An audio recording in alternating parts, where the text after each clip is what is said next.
Hey guys, I'm Mike Caviani. I'm the Dog Behavior Program Manager here at Austin Pets Alive. Today in this video, we're going to be covering how to teach really rock solid sits. A lot of us, say, yeah, my dog knows sit, but then they kind of don't sit sometimes, or maybe you have to say it 5 times to get them to do it, or they get distracted and then that sit isn't really there anymore, right? So we want to teach these guys that sit really does mean sit. We're not going to say it a whole bunch of times or kind of, beg and plead for them to sit. So we're going to talk about how we do that and then why we utilize this technique. So let's get into that real quick. So you tell your dog to sit, and let's say they don't sit. Or you tell them to sit, they sit, but then 2 seconds later they pop up again. There's a lot of common ways people react in those situations, right? So what's one of them? People will say sit a bunch more times, right? Fluffy, sit. Sit. Fluffy, sit. Sit down, Fluffy, right? You've all probably done it. You've all heard it. And a lot of you are probably like chuckling like, oh yeah, I probably do that. And we all kind of recognize when we talk about it why that's really not that effective, right? If you have to say it 5 times to get your dog to do it, are they really that good at it if they have to hear it that many times? And then you're going to wear the word out, right? They're going to just kind of start tuning you out when you just keep saying it over and over. So we call that recommanding, and we want to really cut down on recommanding. So we're going to say, all right, that's maybe not the best choice if your dog doesn't sit. All right, what else is there? You can pull a treat out, and you can like lure your dog to sit. That's a fantastic way to start teaching your dog to sit from scratch, right? If the dog has no idea what that is and you're truly starting from scratch, absolutely use some food, guide their head up, they look up at it, their butt falls, great, and then you're teaching sit. So that's great for teaching it from scratch. But for the dog that already has an idea of what sit means, should you always have to kind of bribe them to sit, right? So should you always have to have food on you forever to get them to do it? I want to give them food to reward them for doing it, but I don't want to necessarily have to have it on me in order to get them to do it, right? I've met a lot of dogs who you say sit, and they're like, what? I've never heard that word in my life. I'm sorry, what is that? You pull food out, and they're like, oh, sit. Oh, you should have said so, right? We don't want that. We want them to be able to do it without necessarily seeing like, well, what's in it for me first. So that's why we're not going to use food to get them to do the behavior, or if they aren't doing it. So okay, so that one's not a great choice. What else is there? You can ignore your dog, right? You can like take your attention away from your dog if your dog doesn't sit. So an example, you're at home, you want to teach the dog to sit before you leash him up to go outside. All right, great. So you pull the leash out, you tell them to sit, they don't sit. Sit back down, put the leash away. That's pretty solid, right? I actually don't mind that at all. But let's say you're outside on a walk and you want your dog to sit, and a bicycle's whizzing by, and you really think your dog is overly excited by bicycles and they want to chase the bike. So you want them to sit and focus on that instead of chasing the bicycle. So you say sit, and they don't sit, and the bicycle's whizzing by, and you turn your back and you ignore them. Is that really that meaningful to your dog in that moment, right? They're probably just like, all right, sweet, you're over there, I'm just going to chase this bicycle, right? So I don't know if in a practical sense, in real life scenarios, if ignoring your dog is going to actually work. So where does that leave us? That leaves us with a concept that we call pressure and release. So we're going to apply a very gentle but steady application of leash pressure when the dog doesn't sit, and as soon as that butt heads back towards the ground, the pressure is gone.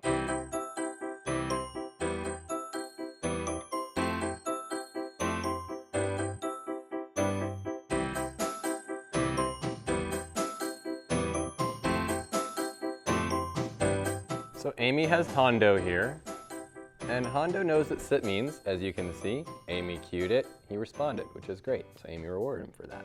Now we're working on duration like we talked about. So we want to see, is Hondo going to be able to hold this sit for longer and longer periods? So far so good.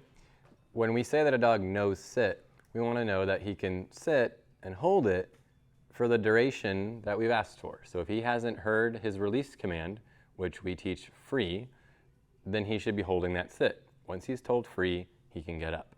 So he's been told sit once, he's responded, now he popped up. Amy added that gentle pressure on the collar, and then the pressure was released immediately once his butt went back down to the ground. So a very good example right there of how we start teaching our dogs this beginning idea that when we say sit, it really isn't optional. We're not going to be punitive about it, but you do have to hold that position until we've said free. So he popped up again. Amy offered this gentle but steady pressure upward, and then the pressure was gone. The second his butt headed towards the ground, the pressure left.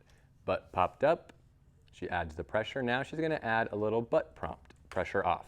So she took the pressure in the leash in her opposite hand so she could then comfortably reach down and try to add a little butt prompt.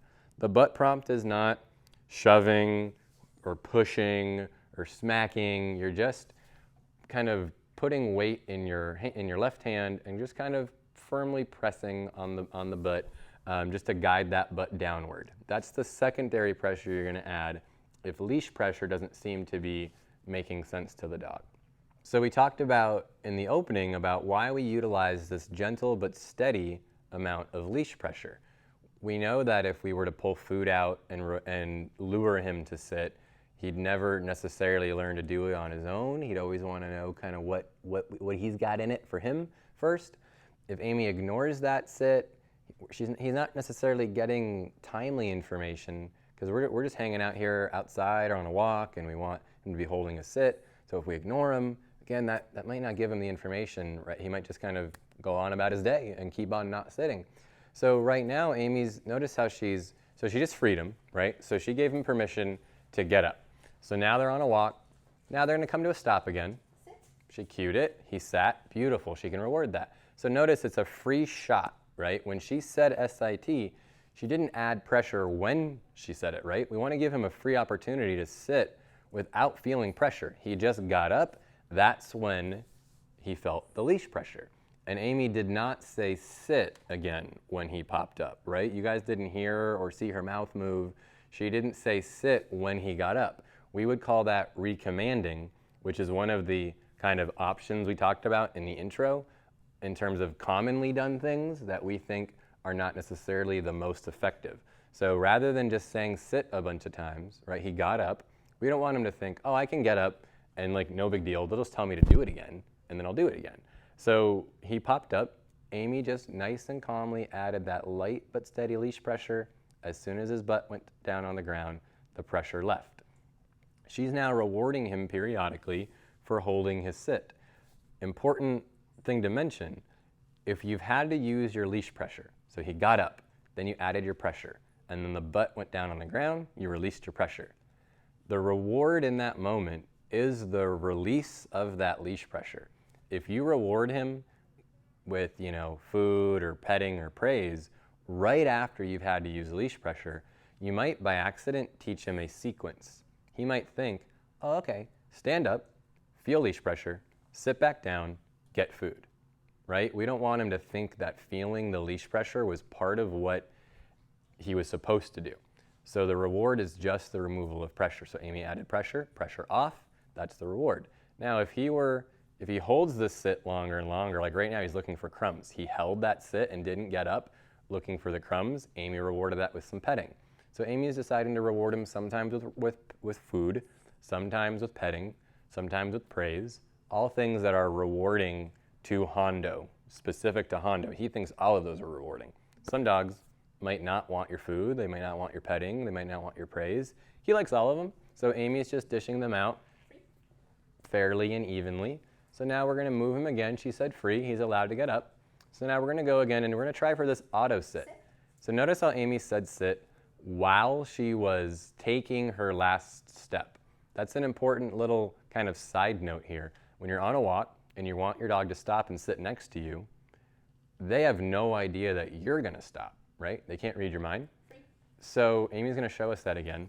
So Amy knows she's gonna stop, but Hondo has no idea that she's gonna stop, right? He has no way of knowing that. So while Amy takes her last step, or last step or two, she can say sit. That way Hondo hears that before you've actually stopped, and he can stop and sit. So then you guys are stopped right next to each other. Otherwise, if you stopped and then said it, he'd probably be a couple steps ahead of you when he sat. So now they're hanging out nice and relaxed. Also notice, You know, Amy's not convinced that Hondo's gonna hold that sit the whole time, right? He's new, he's only been here a couple of weeks and he's a young dude.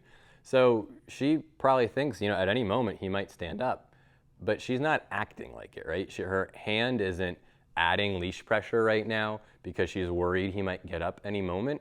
We want that leash pressure to be really meaningful. Right now he's in position, so he gets rewarded and he doesn't feel any leash pressure at all.